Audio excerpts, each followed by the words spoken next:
Quand cela arrivera-t-il et quel sera le signe de ton avènement et de la fin du monde?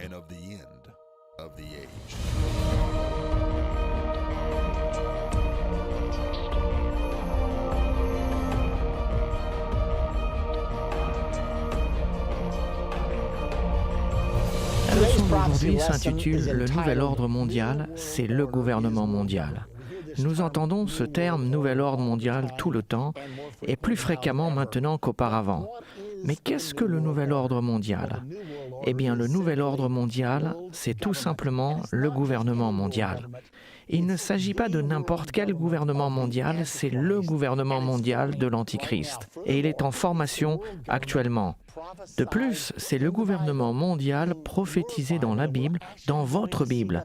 Et nous allons voir ensemble le passage qui nous parle de ce gouvernement mondial dans lequel nous entrons aujourd'hui. Regardons un moment sur le terme « nouvel ordre mondial ». Croyez-le ou pas, cela se trouve sur chaque dollar américain. On doit se poser la question, qu'est-ce que le terme « nouvel ordre mondial » fait au dos de nos dollars américains? Et en plus, pourquoi l'ont-ils écrit dans une langue étrangère? Si vous regardez au dos du dollar, je pense que vous pouvez le voir ici sur votre écran, vous voyez la pyramide, et juste en dessous de la pyramide, il y a un ruban. Sur ce ruban, en latin, est écrit « Novus Ordo Seclorum ». J'ai étudié un peu de latin à l'école et je me souviens de ceci. Novus signifie nouveau, le mot ordo signifie ordre et le mot seclorum signifie séculaire ou mondial.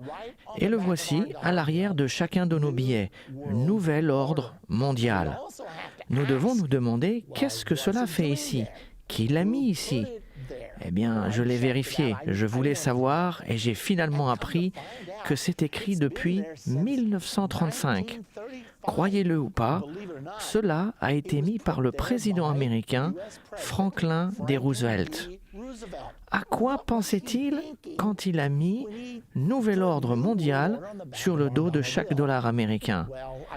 J'ai appris que Roosevelt a eu le rêve de construire un système de gouvernement mondial et qu'il a été le moteur de la création des Nations Unies. Donc lorsqu'il a mis « Nouvel ordre mondial » en 1935, il envisageait déjà la naissance des Nations Unies faite en 1945. Voici l'origine du terme « Nouvel ordre mondial ». Regardez vous-même sur un dollar américain, car il est important que vous compreniez cela. Souvenez-vous que le nouvel ordre mondial, c'est le gouvernement mondial. Et nous ne parlons pas de n'importe quel gouvernement mondial, mais nous parlons du gouvernement mondial prophétisé pour la fin de cette ère dans la Bible. Et c'est dans ce gouvernement que l'Antichrist régnera. Maintenant, j'aimerais vous ramener à la prophétie du gouvernement mondial. Il y a plusieurs écritures, mais nous allons maintenant dans Apocalypse au chapitre 13, et nous commençons au verset 1. Puis je vis monter de la mer une bête qui avait 10 cornes et 7 têtes, et sur ses cornes 10 diadèmes, et sur ses têtes des noms de blasphème. La bête que je vis était semblable à un léopard, ses pieds étaient comme ceux d'un ours, et sa gueule comme la gueule d'un lion. Le dragon lui donna sa puissance, son trône et une grande autorité. Maintenant, souvenez-vous, nous avons étudié ces dernières semaines au sujet de la découverte des États-Unis dans la Bible, dans Daniel au chapitre 7.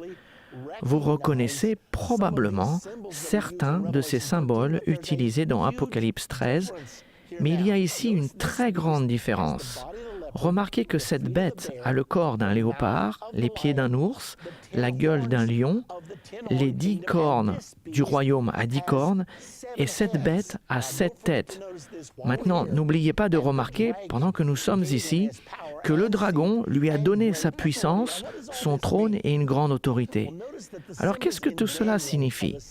Eh bien, remarquez que tous les symboles dans Daniel sont les mêmes symboles que dans l'Apocalypse.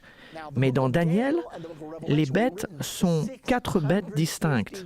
Le livre de Daniel et le livre d'Apocalypse ont été écrits dans un intervalle de 650 années. C'est assez remarquable.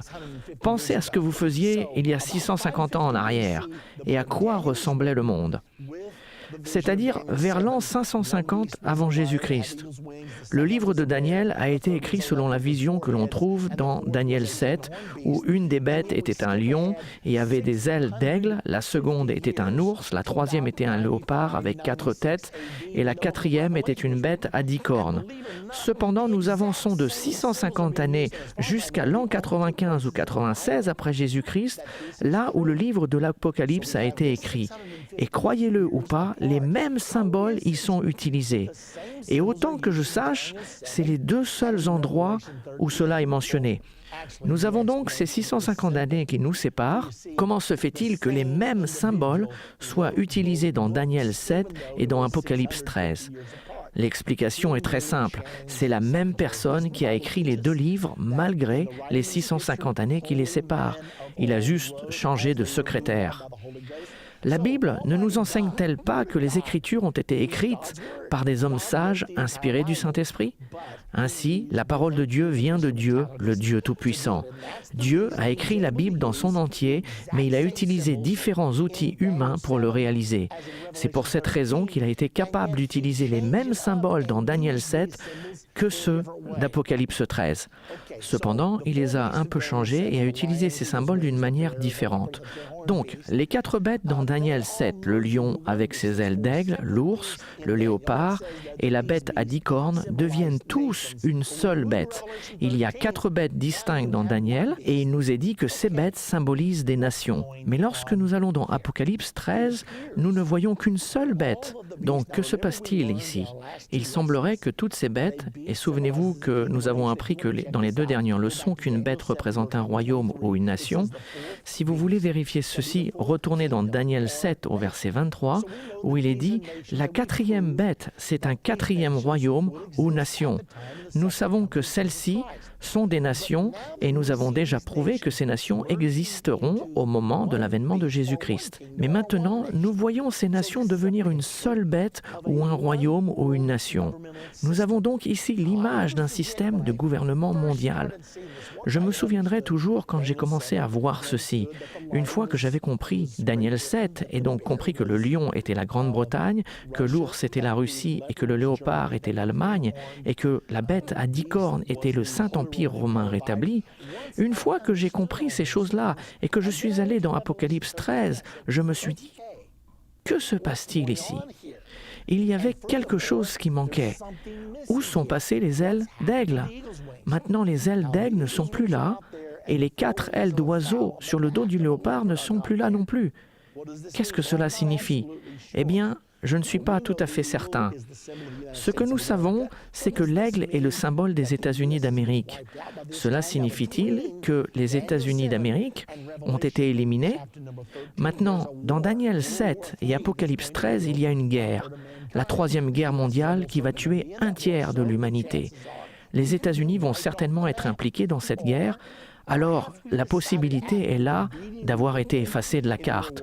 Ou peut-être déciderons-nous que, après s'être battus dans cette 3e guerre, nous sortirons peut-être vainqueurs tout en ayant perdu 25 ou 50 millions de soldats. La Bible ne nous dit pas combien nous en perdrons. Mais une fois que nous aurons passé par cette expérience, il y aura peut-être un cri dans les États-Unis qu'il est temps pour nous de nous occuper de nos propres affaires. Se pourra-t-il que les États-Unis s'isolent du monde ? Nous n'en sommes pas sûrs. Il y a toujours la possibilité que nous soyons réintégrés sous le symbole du lion duquel nous venons. Nous allons approfondir ce sujet un peu plus tard, alors gardez cela dans un coin de votre esprit. Maintenant, les bêtes réunies dans Apocalypse 13 représentent le gouvernement de la fin des temps de l'Antichrist. Les Nations Unies sont la seule puissance sur Terre aujourd'hui, la seule structure qui soit spécialement conçue pour avoir un système de gouvernement mondial. Il y a une chose que vous devez savoir à ce sujet, car nous regardons tout cela se développer actuellement. Nous entendons des mots comme mondialisation, nouvel ordre mondial. Alors, est-ce une bonne chose ou est-ce une mauvaise chose ? Qu'est-ce qui est vraiment derrière tout cela ? Apocalypse 13, verset 2, nous dit que le dragon a donné à cette bête son trône, sa puissance et une grande autorité. Qui est le dragon? Retournons 5 ou 6 versets en arrière dans la Bible, chapitre 12, verset 9 nous le dit. Nous n'avons pas à le deviner. Il nous dit clairement que le dragon est l'ancien serpent, le diable et Satan. Donc c'est Satan qui donnera son trône, sa puissance et sa grande autorité à ce gouvernement mondial de la fin des temps. Alors comprenez bien ce message. Le gouvernement mondial en formation aujourd'hui, le processus de la mondialisation, le nouvel ordre mondial, tout cela vient du diable. C'est inspiré par Satan. Vous êtes déjà posé la question, comment tout cela coïncide-t-il? Il semblerait qu'ils ont une puissance sur les médias, sur le système bancaire, sur les systèmes politiques dans le monde. On se demande qui est le cerveau qui coordonne tout cela? Eh bien, la réponse est juste là dans Apocalypse 13 au verset 2. Le dragon, le diable ou Satan, a donné à la bête, cette bête du gouvernement mondial, son trône, sa puissance et sa grande autorité. La Bible nous dit au verset 3, « Et je vis l'une de ses têtes comme blessée à mort. » Souvenez-vous que cette bête a 7 têtes. Mais sa blessure mortelle fut guérie. Remplie d'admiration, la terre entière suivit la bête. Pourquoi cette bête a-t-elle 7 têtes? Parce que c'est la combinaison parfaite des 4 bêtes dans Daniel 7, à l'exception de l'aigle qui ne se trouve plus là. Donc comptons les têtes dans Daniel 7. Nous en avons une pour le lion, une pour l'ours, 4 pour le léopard et une pour la bête à 10 cornes. 7 têtes. Donc cela nous montre tout simplement que toutes les nations, la Grande-Bretagne, la Russie, l'Allemagne et le Saint-Empire romain rétabli, connu actuellement en tant que l'Union européenne, s'uniront ensemble et toutes ensemble formeront le gouvernement mondial de l'Antichrist de la fin des temps, le nouvel ordre mondial. Maintenant, remarquez ce qui est dit. Cela va devenir très populaire et le monde entier suivra cette bête du nouvel ordre mondial, du gouvernement mondial. La plupart des gens vont penser que c'est l'une des meilleures choses qui ne soit jamais arrivée. Maintenant, une autre chose que nous devons savoir, au chapitre 13 et au verset 5, il est dit « Et il lui fut donné une bouche qui proférait des paroles arrogantes et des blasphèmes. Cette bête à 7 têtes et à 10 cornes recevra une bouche. » Nous savons depuis d'autres écritures que cette bouche sera la bouche de l'Antichrist, le dirigeant mondial qui régnera pour une courte période de temps, juste avant l'avènement de Jésus-Christ et juste avant la bataille d'Armageddon. Notez qu'il est dit juste après dans Apocalypse 13, 5 que la puissance a été donnée à la bête. Et la bouche qui prononçait des paroles arrogantes lui fut donnée d'agir pendant 42 mois. Le règne de l'Antichrist sera donc de 42 mois. Je sais que certaines personnes enseignent que cela durerait 7 ans, mais cela n'est pas un point très important. Mais ici, il est dit qu'il régnera 42 mois. Il est également dit dans 2 Thessaloniciens 2, 3 et 4, l'Antichrist sera révélé quand il s'assiera dans le temple de Dieu, se proclamant lui-même Dieu. La Bible appelle cela l'abomination de la désolation, et Jésus-Christ dit que c'est à ce moment-là que le règne de l'Antichrist commencera. L'abomination de la désolation se produira 42 mois avant la bataille d'Armageddon et l'avènement de Jésus-Christ. Nous avons donc plusieurs vérifications que le règne de l'Antichrist durera 3 ans et demi. Ça ne semble pas très long, mais dans un temps de tyrannie horrible, c'est bien trop long. Alors son règne sera de courte durée, mais terrible. Voici ce que Jésus a réellement dit. Jésus a dit dans Matthieu 24, 21, « La détresse sera si grande qu'il n'y en aura point eu de pareil.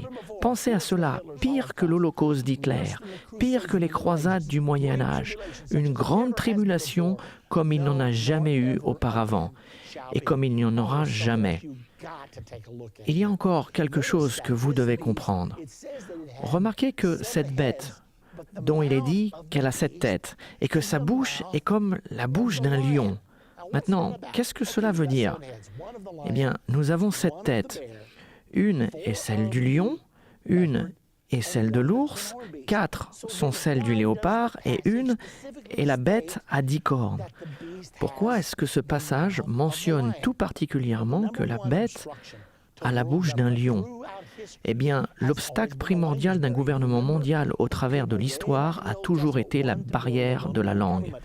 Souvenez-vous, quand le peuple de l'Ancien Testament voulait construire un gouvernement mondial à Babylone, ils ont commencé par construire cette grande tour qui atteindrait le ciel et Dieu les a arrêtés en confondant leur langage. Il a créé différentes langues afin qu'ils ne puissent communiquer et a arrêté ainsi leur intention pour un gouvernement mondial pour lequel Dieu était opposé.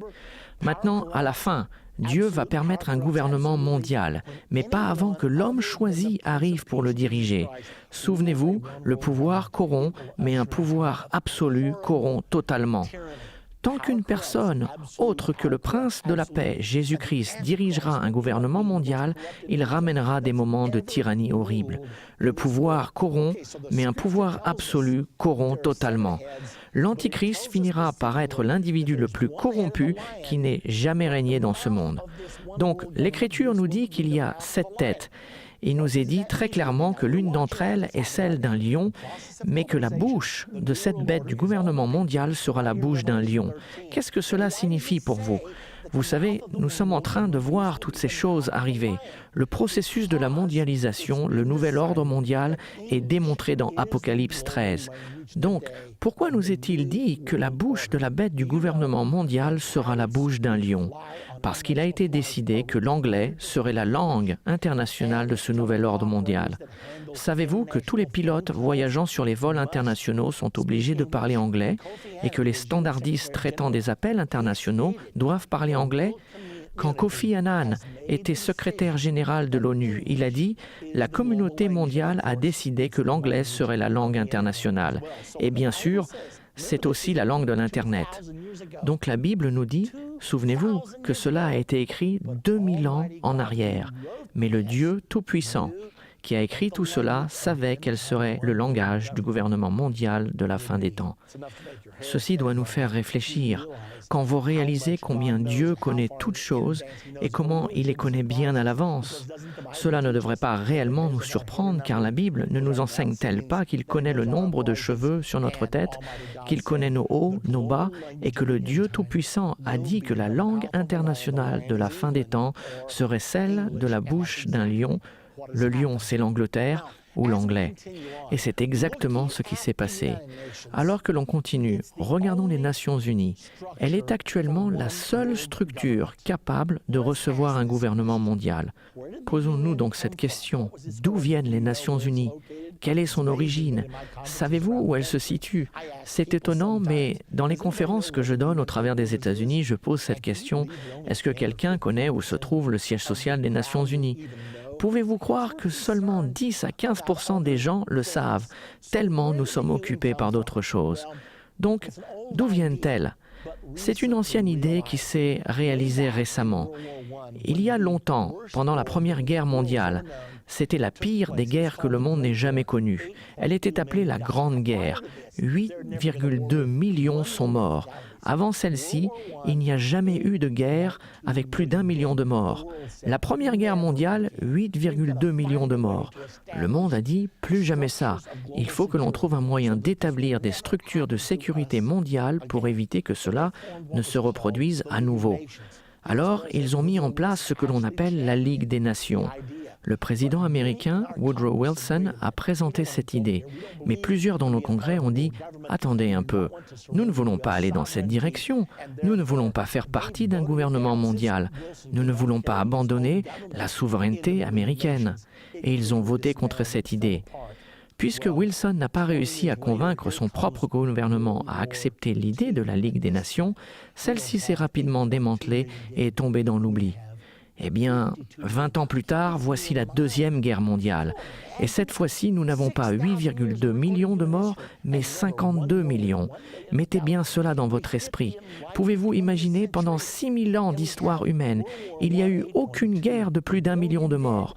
Et nous arrivons à l'ère de la découverte du XXe siècle, et nous avons la Première Guerre mondiale avec 8,2 millions de morts, et la Deuxième Guerre mondiale avec 52 millions de morts. À la fin de la Deuxième Guerre mondiale, le cri pour la sécurité mondiale résonnait plus fort que jamais. Et Franklin D. Roosevelt y croyait bien avant, car il avait déjà fait mettre en 1935 le terme « nouvel ordre mondial » à l'arrière de chaque dollar américain. Donc il était prêt, il était préparé pour cela. Souvenons-nous de ce qui s'est réellement passé après la Deuxième Guerre mondiale. L'Europe s'est unifiée. Adolf Hitler a déclenché ce conflit horrible sur l'Europe, sur Staline, Churchill et Roosevelt. Staline étant la tête de l'Union soviétique, Churchill la tête de la Grande-Bretagne et Franklin D. Roosevelt le président des États-Unis. Ils se sont réunis à Yalta. La guerre était sur le point de s'achever, divisant l'Europe. Mais à ce moment-là, Franklin D. Roosevelt était sur le point de mourir. Il est d'ailleurs mort 10 semaines plus tard. Par conséquent, il s'appuyait fortement sur ce jeune diplomate qui dirigeait la majeure partie des négociations pour Roosevelt. Il était à Roosevelt ce que Henry Kissinger est devenu pour le président Nixon. Il était le négociateur pour les États-Unis d'Amérique et il a perçu l'imagination de Staline, de Churchill et de Roosevelt qui l'ont convaincu d'écrire cette nouvelle charte, cette structure de gouvernement mondial appelée les Nations Unies. Réunissons toutes les nations du monde. C'est tout simplement ce qu'ils voulaient dire. Ils n'ont rien caché, ils ont transcrit exactement ce qu'ils ont dit. Ayons des Nations Unies, à la place d'avoir les États-Unis d'Amérique, créons les Nations Unies du monde. Donc, ils ont convaincu ce brillant jeune homme d'écrire une charte pour les Nations Unies. Ensuite, il est devenu secrétaire général à la conférence pour la création des Nations Unies en 1945. Mais il y a eu un grand problème. 3 ans plus tard, il a été condamné pour mensonge et espionnage pour l'URSS et a été emprisonné aux États-Unis. Maintenant, pouvez-vous imaginer? Il était le bras droit de Franklin D. Roosevelt. Il était celui qui réalisait les négociations pour diviser l'Europe. Et quand tout cela s'est passé, les gens se sont mis à murmurer aux États-Unis. Pourquoi l'URSS occupe-t-elle toute l'Europe de l'Est? Elle contrôlait l'Allemagne de l'Est, la Roumanie, la Yougoslavie et tous les pays de l'Est, la Pologne, la Tchécoslovaquie, et les gens murmuraient, jusqu'au point où tout le monde était tellement fatigué de se battre qu'ils ont dit « peu importe, ça sera comme ça sera ». Eh bien, ce n'est pas si étonnant que l'Union soviétique ait tant reçu à Yalta. Car si vous avez votre homme qui dirige les deux côtés de la négociation, il est évident que vous obtiendrez faveur. Voilà ce qui s'est réellement passé avec M. Alger Hiss. Si vous voulez en savoir davantage sur son sujet, il y a plusieurs livres écrits sur lui. Certains sont vrais et d'autres le sont un peu moins. Cependant, il a été en prison car il a été prouvé qu'il a menti au sujet des activités d'espionnage. Il n'est pas allé en prison pour espionnage car il y avait prescription, mais ils étaient si déterminés à le ramener en justice qu'ils l'ont mis en prison pour faux témoignages. Maintenant, quand M. Hiss a dessiné les Nations Unies, il les a dessinées pour être une union mondiale de républiques socialistes. Si vous ne le croyez pas, regardez plutôt ici. Nous avons l'emblème de l'Union soviétique. C'est un globe avec 2 gerbes de blé, un marteau et une faucille superposés sur le globe. L'emblème des Nations Unies est un globe avec 2 branches d'olivier qui ressemblent étrangement aux 2 gerbes de blé. Par contre, il n'y a ni marteau ni faucille. Cela aurait paru un peu trop évident en 1945. Il les a donc laissés pour plus tard. Cependant, bien qu'il ait dessiné la charte de l'ONU pour être un gouvernement mondial communiste, l'ONU n'a pas changé. Hiss est allé en prison, mais les Nations Unies ont continué à être la structure du système d'un gouvernement mondial. Quand nous allons entamer notre prochaine partie, nous parlerons au sujet de la blessure mortelle. Que s'est-il passé aux Nations Unies? Et que veut dire la Bible quand elle dit « Et je vis l'une de ses 7 têtes comme blessée à mort, mais sa blessure mortelle fut guérie. Remplie d'admiration, la terre entière suivit la bête. » Nous allons identifier laquelle de ces 7 têtes. Maintenant, souvenez-vous qu'il ne nous est pas dit que l'Antichrist a été tué, ni qu'il a reçu une blessure mortelle. Il est dit qu'une des 7 têtes de cette nouvelle bête du gouvernement mondial a été blessée à mort, et que sa blessure mortelle fut guérie. Nous allons donc découvrir laquelle des 7 têtes de cette bête du gouvernement mondial a été blessée.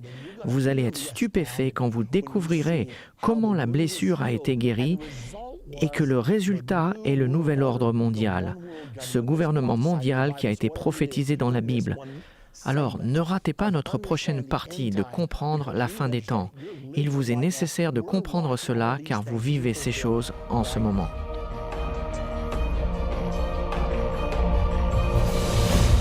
Dans la dernière partie de comprendre la fin des temps, nous avons parlé de la bête du chapitre 13 de l'Apocalypse. Cette bête avait le corps d'un léopard, les pattes d'un ours, la gueule d'un lion et les 10 cornes du royaume à 10 cornes. Le lion est la Grande-Bretagne, l'ours est la Russie, le léopard est l'Allemagne et les 10 cornes représentent la renaissance du Saint-Empire romain qui se forme actuellement en Europe. Ceci nous montre la formation du nouvel ordre mondial. Nous avons aussi parlé de la formation des Nations Unies, qui est le système du gouvernement mondial qui sera bientôt l'instrument utilisé pour diriger le monde. L'Antichrist dominera les Nations Unies et utilisera ces structures pour établir son gouvernement mondial qui a été prophétisé. Maintenant, réfléchissons à ce qui s'est passé. Après la création des Nations Unies en 1945, tout n'a pas fonctionné exactement comme prévu. Ce qui s'est produit, c'est que l'Union soviétique avait tellement reçu de l'Europe à la suite de Yalta et à la suite d'Alger-Is qu'il y eut beaucoup de tensions. De plus, la Russie a tenté de gagner par la paix ce qu'Adolf Hitler n'a pas réussi à gagner par la guerre. Et il semblerait pendant un moment que la Russie allait régner sur toute l'Europe et que le communisme allait dominer toute l'Europe. Afin d'éviter ceci, les États-Unis d'Amérique ont mené les puissances occidentales à joindre l'OTAN, l'Organisation du traité de l'Atlantique Nord. C'était une alliance militaire pour contrer le pacte de Varsovie qui était le bloc communiste de l'Europe de l'Est. Eh bien, les Nations Unies sont devenues maintenant très inefficaces en raison de la guerre froide. Voici ce qui s'est réellement passé. Les États-Unis avaient reçu le droit de veto à la formation des Nations Unies. Les membres du Congrès n'avaient pas consenti à approuver une structure d'un gouvernement mondial à moins que les États-Unis aient le droit de veto absolu. Quand les États-Unis ont obtenu le droit de veto, la Grande-Bretagne, la France, la Chine, l'URSS ont voulu également leur droit de veto. Toutes les nations vainqueurs de la Deuxième Guerre mondiale ont reçu leur droit de veto. Elles ont formé ce que l'on appelle les 5 grands, les 5 membres permanents du Conseil de sécurité de l'ONU, et c'est là où se trouve le vrai pouvoir. Ainsi, elles peuvent utiliser leur veto sur presque tout ce que cette structure du gouvernement mondial déciderait de faire. C'est la raison pour laquelle ils ont réussi à avoir l'approbation du Congrès. Sans cette concession, ce ne serait pas arrivé. Remarquez ici dans Apocalypse 13 au verset 3. « Et je vis l'une de ces têtes comme blessée à mort. » Nous avons parlé des 7 têtes, une tête pour le lion, une tête pour l'ours, 4 pour le léopard et une pour la bête à 10 cornes. Cette écriture intéressante du verset 3, « Et je vis l'une de ces têtes comme blessée à mort, mais sa blessure mortelle fut guérie. Remplie d'admiration, la terre entière suivit la bête. » Souvenez-vous bien de ceci. Il n'est pas dit que la bête a été tuée. Il n'est pas dit que l'Antichrist a été tué et qu'il est ressuscité. Il est dit qu'une des 7 têtes a été blessée à mort. Il est impossible de savoir laquelle des têtes ou ce que cette blessure mortelle signifie vraiment sans savoir ce que représentent les têtes. Retournons en arrière et récapitulons. Rappelez-vous, toutes les têtes de Daniel 7 se sont retrouvées ici. Il y avait 7 têtes dans Daniel 7 et toutes ont été ramenées dans cette nouvelle bête, la bête du gouvernement mondial de l'Apocalypse 13. Nous avons donc une tête pour le lion, une pour l'ours, 4 pour le léopard et une pour la bête à 10 cornes. dont quelle tête a été blessée à mort? Après la Deuxième Guerre mondiale, les Alliés s'étaient réunis, la Russie, la Grande-Bretagne et Franklin D. Roosevelt. Et ils ont déclaré « Il y a un défaut fondamental au cœur de l'âme allemande. Ils n'arrêtent pas de nous plonger dans la guerre franco-allemande de 1870, la Première Guerre mondiale, la Deuxième Guerre mondiale. Nous devons faire quelque chose pour nous assurer que ceci ne se produise plus jamais. » Ainsi, ils ont décidé de couper l'Allemagne en deux. Ils ont créé l'Allemagne de l'Est et l'ont placée sous l'influence communiste et sous l'Union soviétique, et ils ont créé l'Allemagne de l'Ouest et l'ont placée sous l'influence des Alliés. En faisant ceci, ils ont réduit ces deux nations allemandes au point où elles n'avaient pas suffisamment de population ou de puissance financière pour menacer la paix mondiale. À ce moment-là, les gros titres ont déclaré « L'Allemagne est morte, elle ne se relèvera plus ». Ce n'est pas tout ce qui s'est passé, car quand la réalité du communisme s'est installée en Allemagne de l'Est et en Europe de l'Est, beaucoup de gens de l'Europe de l'Est ont dit « Nous voulons nous éloigner de la tyrannie communisme ». Et ils ont commencé à fuir vers l'Allemagne de l'Ouest et l'Europe occidentale.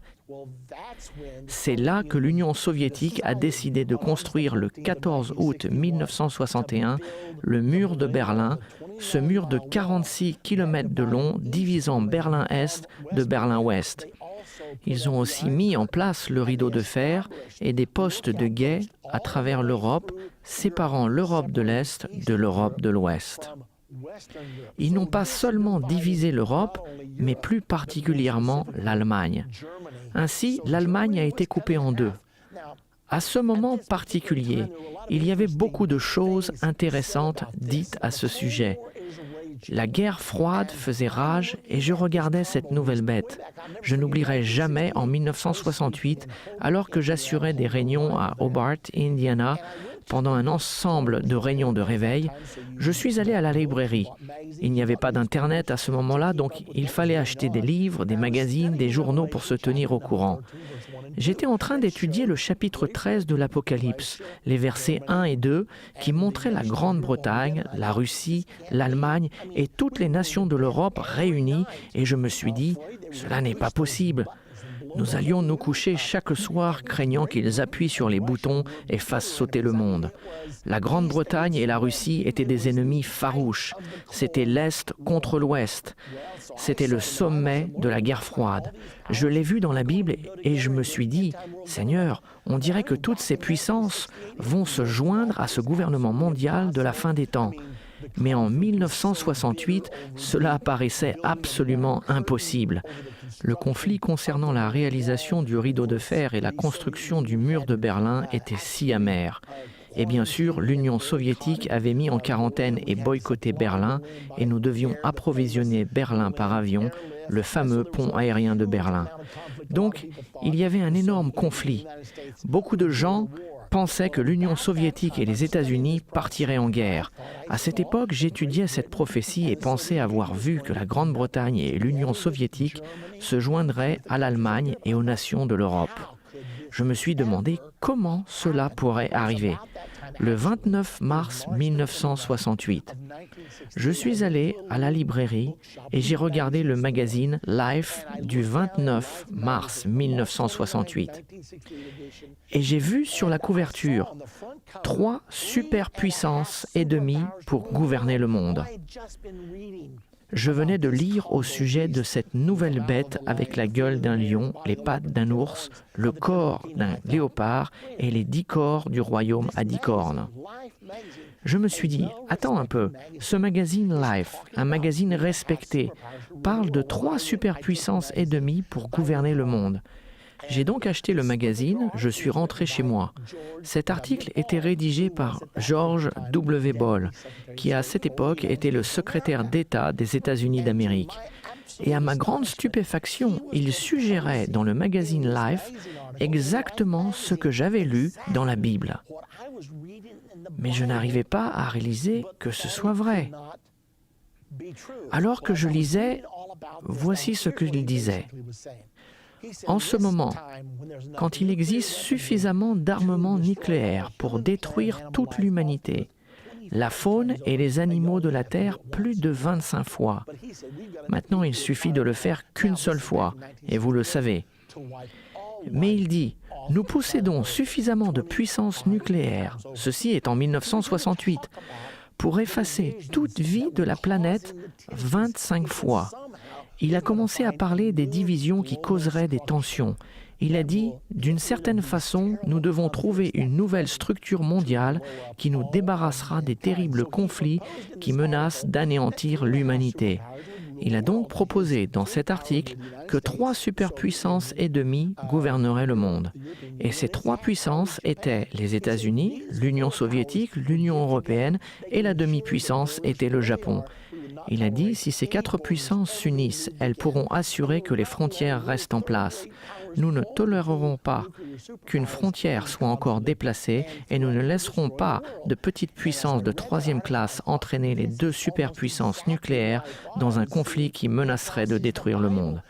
Alors que je lisais cet article, je me suis dit que ceci était pratiquement ce que j'avais vu dans la prophétie de la Bible, mais que cela ne pouvait pas être vrai. Il avait une section spéciale sur l'Allemagne et il a parlé de la division de l'Europe, le rideau de fer et plus particulièrement de la division de l'Allemagne et du mur de Berlin.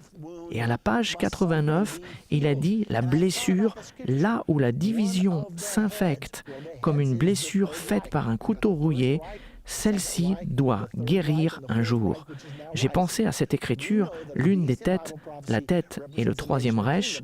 Nous avons le 1er Reich, le 2e Reich et le 3e Reich, et maintenant le 4e Reich qui est en train de s'élever. Nous savons qu'une bête dans les prophéties bibliques représente une nation ou un royaume. Plusieurs têtes sur une bête représentent le nombre de fois que le royaume s'élèvera et tombera. Et j'ai pensé que si la 3e tête était celle qui avait été divisée quand le 3e Reich d'Hitler fut coupé en 2, quand la blessure mortelle sera guérie, cela causera au monde entier d'admirer la bête du gouvernement mondial.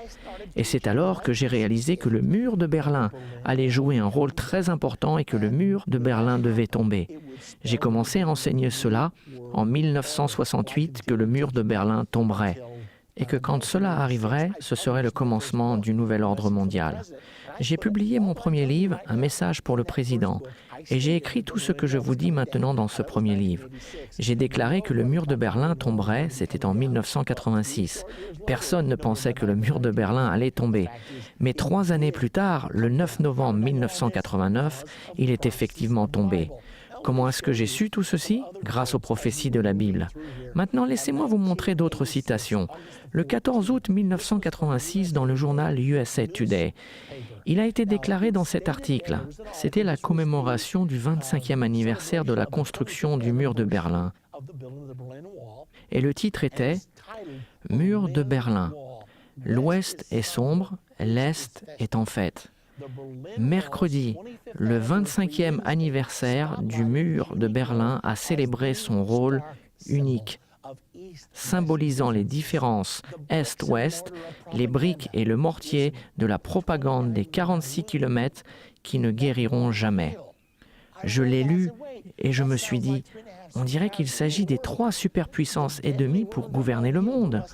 La blessure mortelle qui ne guérit pas, la blessure du couteau rouillé qui ne guérit pas, et les voici se référant à la division de l'Allemagne et du mur de Berlin une fois de plus, et répétant que c'est une blessure. Et la Bible indique qu'une des têtes était blessée à mort. Souvenez-vous de l'article du magazine Life du 29 mars 1968, c'est exactement ce qu'ils avaient dit.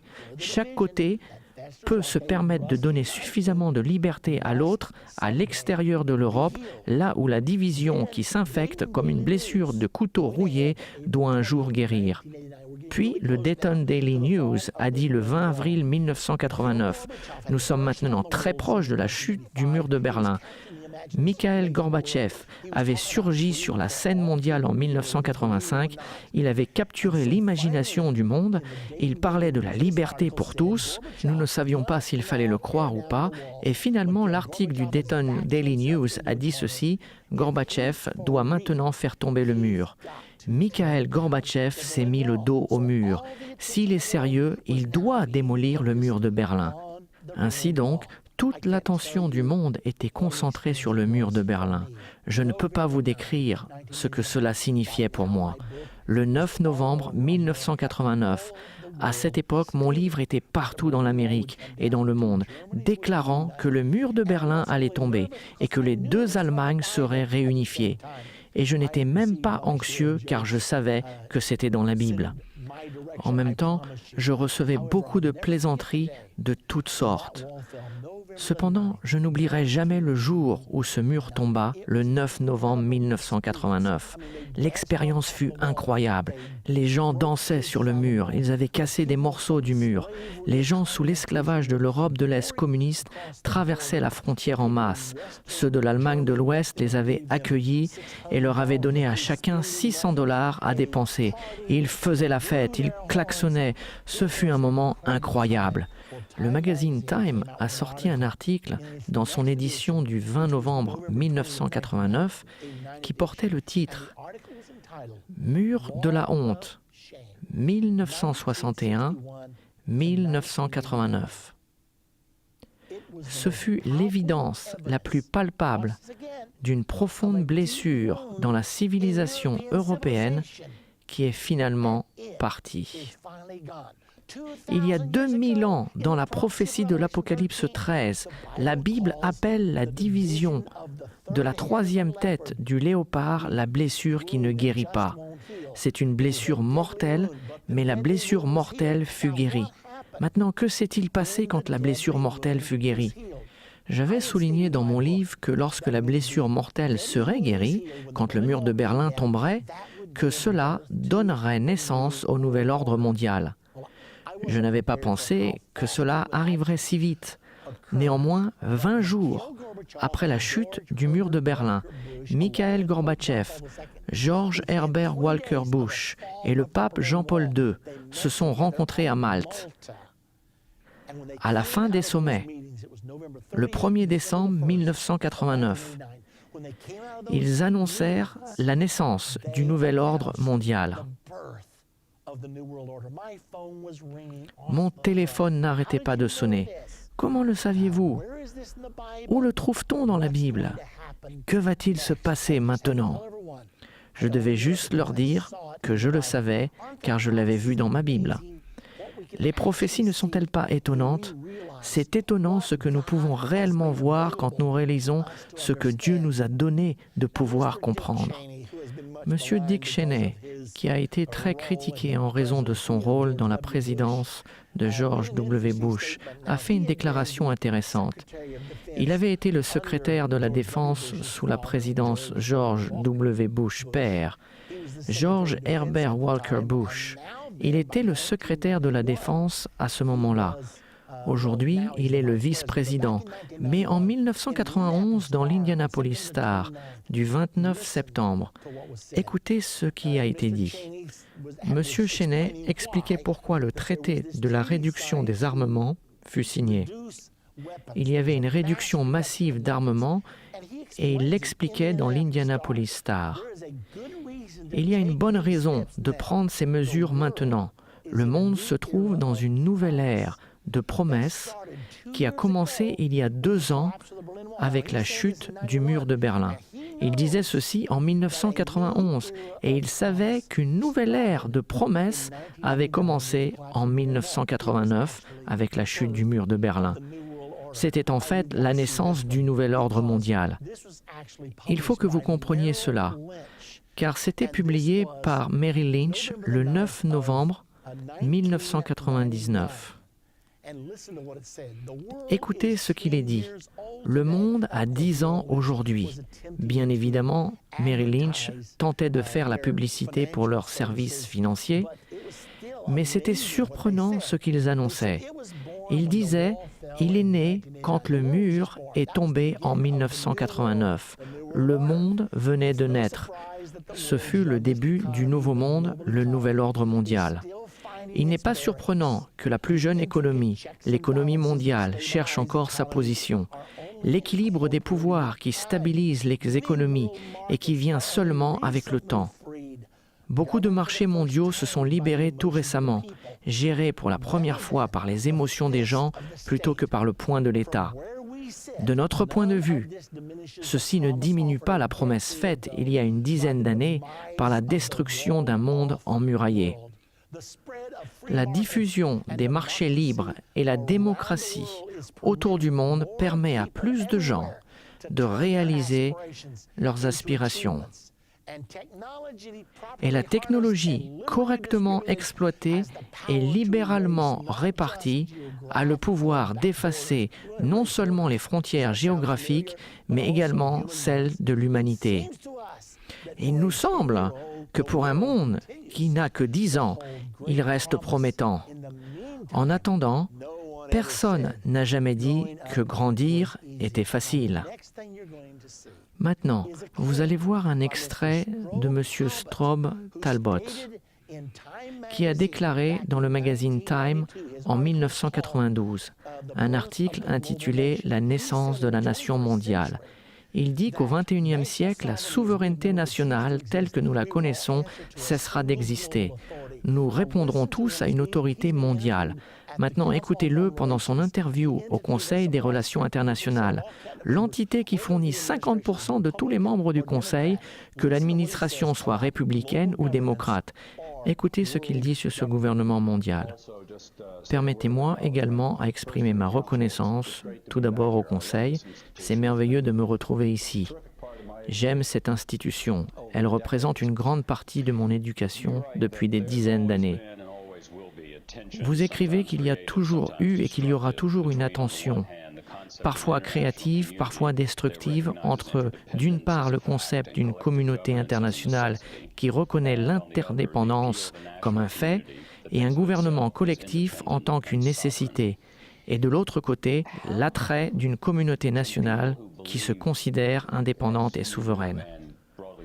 Comment ceux qui pensent comme vous et qui sont généralement affiliés au Parti démocrate, comment ces voix que nous associons plus au Parti démocrate parlent du gouvernement mondial sans tirer le signal d'alarme, que les adeptes du gouvernement mondial et le Conseil des affaires étrangères ainsi que la Commission trilatérale vont venir pour leur confisquer leurs armes, leurs bibles et néanmoins le transformer en un gouvernement mondial. Quel est le vocabulaire du gouvernement mondial qui est politiquement et culturellement le plus correct? Pourquoi le gouvernement mondial est-il presque une expression taboue pour ceux qui veulent éviter un empoisonnement politique dans les débats?